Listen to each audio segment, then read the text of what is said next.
ఎవ్వరు నాకు తోడు లేనటువంటి పరిస్థితుల్లో ఒంటరిగా ఉన్నప్పుడు నా మనస్సు, నా హృదయం అంతా కూడా పిచ్చి చేష్టాలతో, వెకిలి చేష్టాలతో, భయంకరమైన చెడు వ్యసనాలతో, దురలవాట్లతో నింపబడి ఉన్నప్పుడు నా జీవితంలోనికి యేసు ప్రభు వచ్చి నన్ను బాగు చేశాడండి.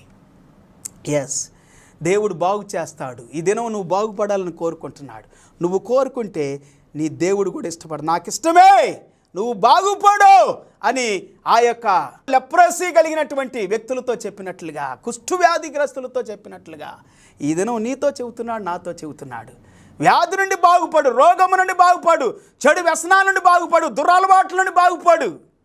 ప్రతి విధమైనటువంటి చెడ్డది నీ జీవితంలో, మనసులో, తలంపుల్లో, హృదయంలో, అంతరాత్మలో నుండి తీసివేసుకొని నువ్వు బాగుపడాలి. తీసివేయటానికి శక్తి కలిగింది దేవుని వాక్యము.